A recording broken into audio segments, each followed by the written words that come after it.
Alright, it's been long enough. Well, hello Utah. This is my cannabis story. So, cannabis, for me, that journey didn't start till 2009.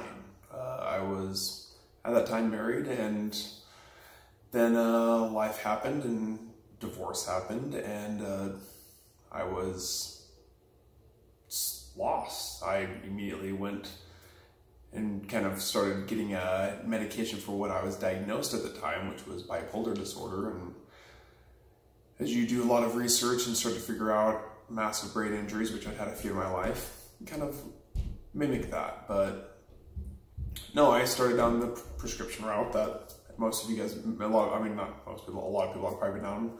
I got hit with Zyprexa, Xanax, and Paxil, which, funny enough, that only came to me after I filled out a questionnaire, and hey, here's the prescriptions. Nobody scanned my brain to kind of see if those are actually the right, medications to give me, and did that for about 4 months and kind of saw that, there's got to be a different answer. So I got on Google, and luckily it filled in the gaps, and when I typed in bipolar and cannabis got filled in, or I typed in brain damage and cannabis got filled in, I started doing research. This is when I was at the age of 27, had touched cannabis maybe a few times in high school, so was pretty new doors I was opening as somebody that had been hardcore Mormon his entire life.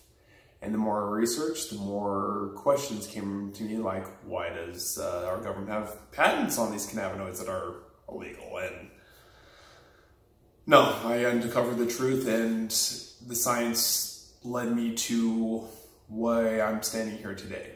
Cannabis 100% is the answer to more things than 100 books I could fill full of the knowledge I have on it. And I'm done.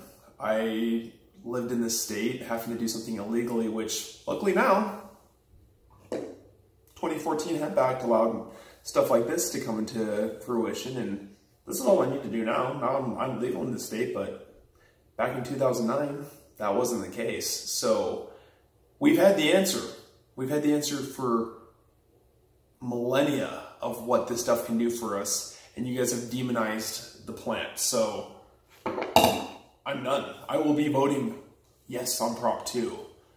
Any Mormons that are out there, guess what?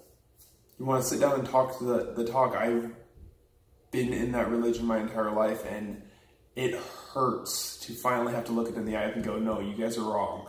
You guys got so much right that science didn't prove for 100 years. And then finally there is an answer to all this pain and suffering for people with depression, anxiety, PTS, just too many different illnesses. And the answer is prescriptions given by a doctor. And I know doctors have a lot of answers, but when I ask most of them what the endocannabinoid system is, and they really can't give me a full answer, and I know more than they do about it, that's a problem. Like, we know about the system, we've discovered it, why aren't we talking about it? So, yeah, my name is Derek Michael Anderson. I will be voting yes on Prop 2. I have been a member of the Church of Jesus Christ of Latter-day Saints my entire life, and I have to say, wow, I'm disappointed that you guys didn't stand up and actually go, hey, here's an answer that can fix so many people, but instead hid behind whatever it is. I don't know. Disappointed. Gospel hasn't changed. I live, by, breathe, eat everything within the gospel, but the church, you guys got it wrong. And it hurts. Someone that's stood there tall and strong his entire life, defending it. Well, I'm still defending the gospel, but the church, stepping out of the way. I'll be voting yes on Prop 2, and I hope everybody out there can see that the fallacies that they're trying to stick on this with, it's going to make it easier for, teenage kids should have cannabis in their diets. Like, everybody should. You guys messed up. It's biologically helps our systems run better. Dig into the science. If you guys want to have a discussion about it, feel free, hit me up. I'm willing to talk to anyone about it, because guess what? There's nothing that you can say or do that's going to change the fact of what it does. And it interacts with our endocannabinoid system like no other plant. And you guys keep on saying recreational? No. You can grow recreational, but what might be recreational for one person is medical for another. Start talking about that.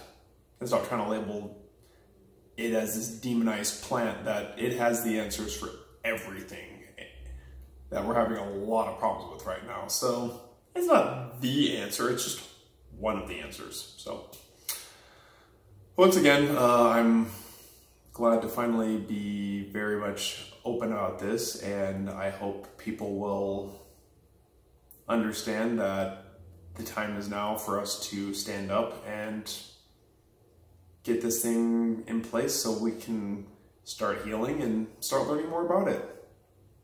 D-Rock out.